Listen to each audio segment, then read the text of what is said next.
Morning, everyone. It's my pleasure now to welcome Maribel Lopez, who I'm going to be doing a fireside chat with. And Maribel, we're going to spend a lot of time going through your bio here. You are the co-founder of the Mobile Research Council, founder of Lopez Research, ex-Forrester analyst, Forbes columnist, expert on all things mobile. What did I miss? Is that like a pretty good summary? I think that's it. Okay, good. So you miss world hunger and peace and all that other stuff. That okay, founder World Hunger. Or you didn't found World Hunger, sorry. You can use a little more founder World Hunger here, but that's a different issue. So let's see, one thing we didn't mention, which is probably a good way to start, is the fact that you're the author of the upcoming book from John Wiley & Sons called RightTime Experiences. Catchy title, what the heck does that actually mean? Okay. I'll probably just do a little bit of history. So I'm an industry analyst, and as an industry analyst, I started wondering about the future of mobile. When I started wondering about the future of mobile, I thought that it would be contextual services. So we talked a lot to people about contextual services, and it wasn't a new concept. Other people were talking about it as well, but I found that people didn't really understand context. There was no 30-second elevator pitch, right? So you get in an elevator, and they're like, well, what does that mean? And you've got to say, well, when this happens, when that happens. So eventually I said, well, everybody understands the concept of getting the right service or the right information when they need it. And so then I said, maybe this is just what we'll call it RightTime experiences. And the thing that is interesting as I started thinking about RightTime experiences, I discovered it's about more than mobile. It's actually about the intersection of the technology trends we've been building for the past 5-10 years. So cloud computing, social networking, mobile, big data, and analytics, how they all come together and how they transition business. And so RightTime experiences is just giving people the right information or service at the point of need. B2C, business to employee, business to partner. So not just a consumer-oriented concept. So I hear everything you said about contextualization and RightTime experiences and everything, but what, like, just for me, like right now, what would that mean? Like how could I, or somebody in the audience, what would be an example? Yeah, so I'm going to the airport soon, right? RightTime experience for me might look something like Google now is telling me, you have to leave right now because there's a traffic jam on Hawaii 1, right?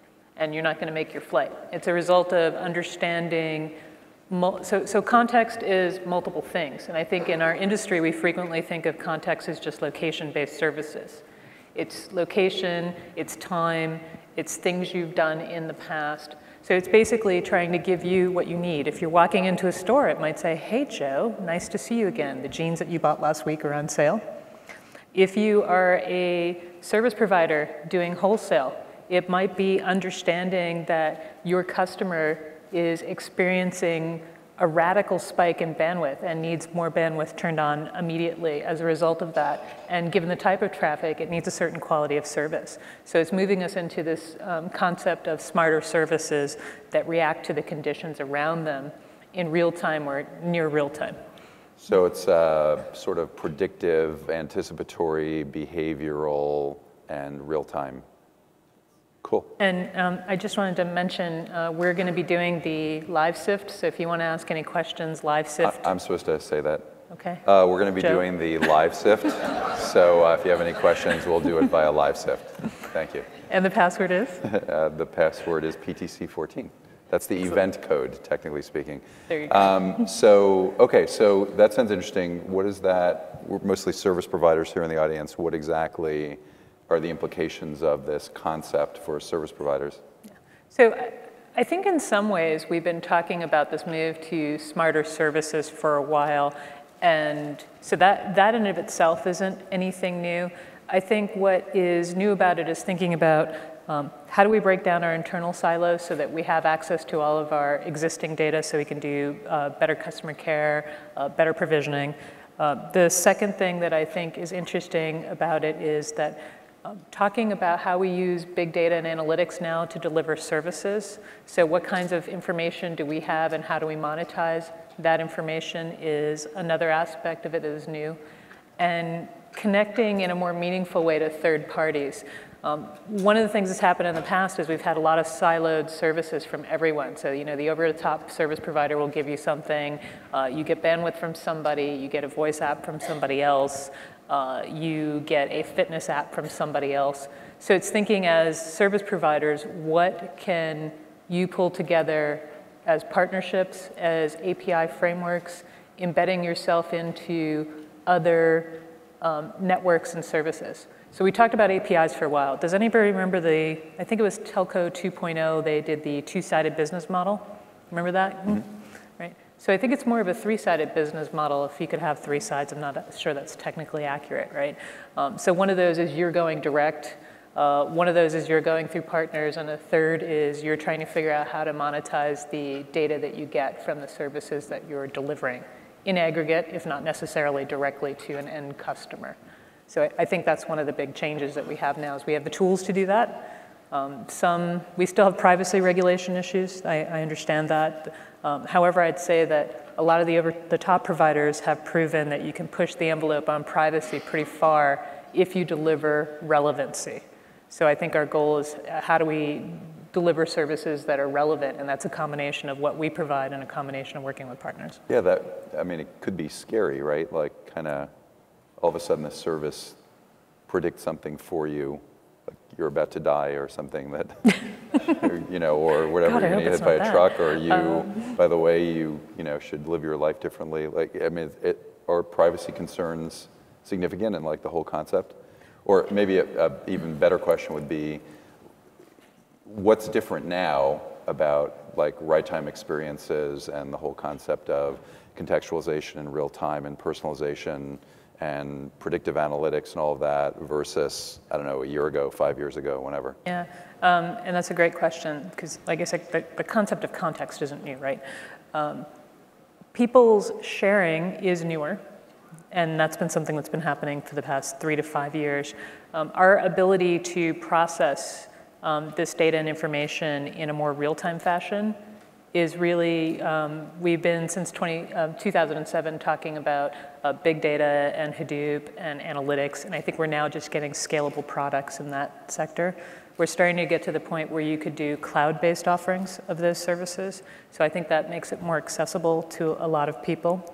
The Internet of Things is, we had machine-to-machine communications before this, right? And I think the only difference between machine-to-machine communications and IoT is we've started talking about broader landscapes of people, right? So now it's fitness devices, it's swallowable it's pills you can swallow, it's your car, so we are talking a lot more about connected devices.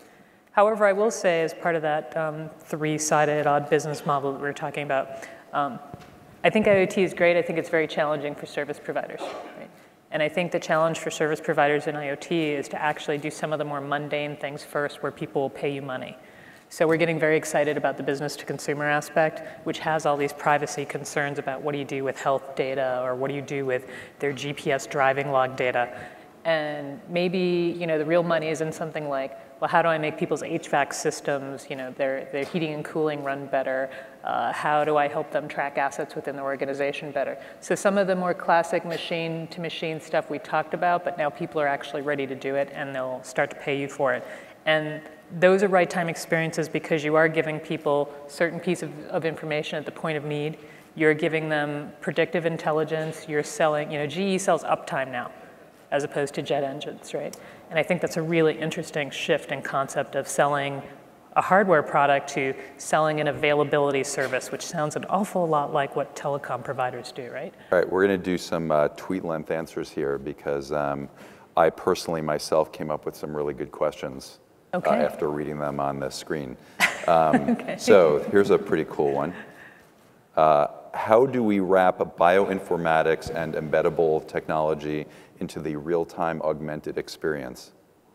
So how do we wrap bioinformatics and technology? So all the stuff around like pacemakers that are generating info on heartbeat and things like that, nanobots in the bloodstream and.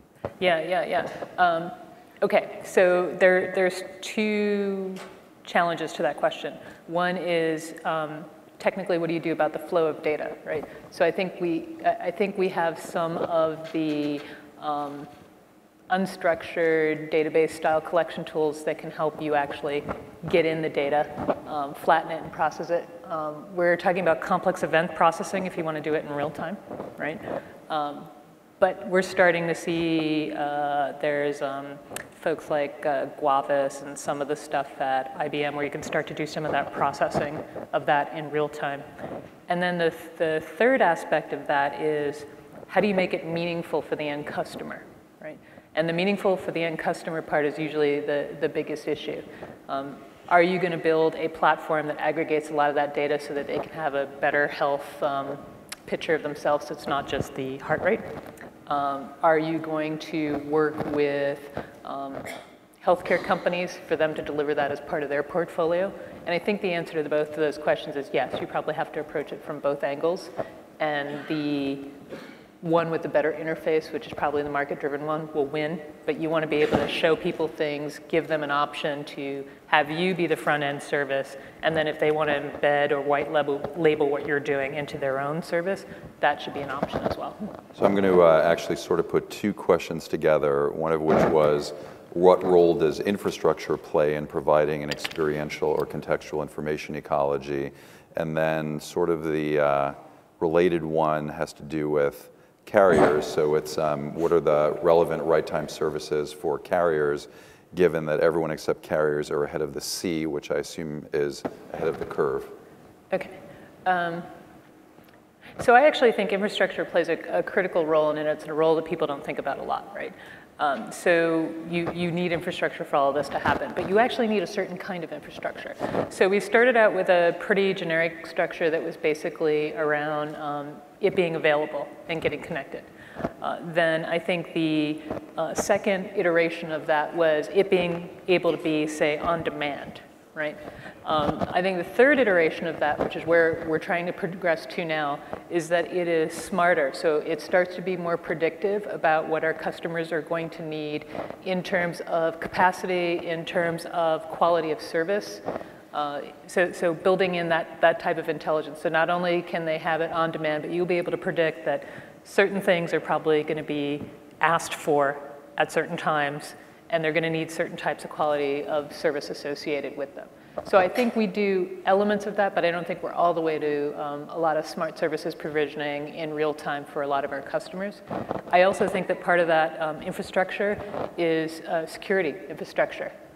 Almost every enterprise customer I talk to is struggling with, how do I secure and manage the data, and how do I make sure that my services don't go down? And there's a lot of intelligence that service providers have about what traffic patterns look like, and if something bad might be happening to my customer soon as a result of surges in traffic or abnormal traffic and issues that they have. So I think providing them the smarter QoS-based infrastructure, but also with security in it, that might not be purchased as a separate security service the way we do it today. We have to figure out how much security we can build in as part of the smarter services infrastructure. I have no idea how much time we have left, but we'll just take the whole morning if need be. We have no monitors down here, by the way. So there's, what about privacy, especially with bioinformatics? And then the one I'll display relates to that, which is basically, do you think that the adoption of this kind of approach will slow down with the data breaches? In fact, I heard that the one company that hasn't been a data breach, hasn't had a data breach, was identified recently. So well, there you go. It's keeping anonymous so that it's not targeted. Got it. Okay, so there are at least two elements of privacy. There's the classic opt-in, which I think we're all aware of in mobile in general, right? There's a second aspect of that, which I think is around regulation. And I think regulation is going to be very different in different countries. So I don't know how to answer the regulation question. We talk about this a lot in the US with HIPAA and what you can and can't do and what you can and can't do with IoT and things that are that could inhibit RightTime experiences, such as you need to have government approval before you can do software updates on certain types of devices, right? So I think part of getting to this vision of RightTime experiences is for us to be working with the regulators over what's possible for us to do that makes the process more secure, that makes it run better. So we're going to need to be able to do certain things like automatically push updates to certain types of technologies, like wristbands or things that might be ingestible or things of that nature. So in terms of getting people to buy in, to opt into this thing, I think it gets back to what are they getting out of it, and who do they trust with their data and how sensitive that data is. And there are degrees of sensitivity around that data. If you're going to share high cholesterol data with a drug company, I might not be interested in that. But if you're just going to keep the data and I can use it to be part of my online medical record for me to take with me wherever I go and be in control of my own data, I think that's important. One of the things that we have to realize now that as individuals, we don't have a lot of control over our data and services, right? They're not very portable. And if I have something on Fitbit, Fitbit keeps it, right? And maybe they've decided to share it with 2 or 3 partners, right? So what can service providers do in this landscape that empowers the individual to feel that they're in control of their data and they can put it where they want and have it accessed the way they want? And then, what will they allow you to do with it? So I think the first thing is just tell them, it's just here, we won't do anything with it, we'll keep it safe for you. And then you can start to layer on services around that once you get more critical masses of data. Okay, well, speaking of RightTime experiences, now is the right time to experience leaving the stage. So we'll do that, and thank you very much. That was fast. All right. All right.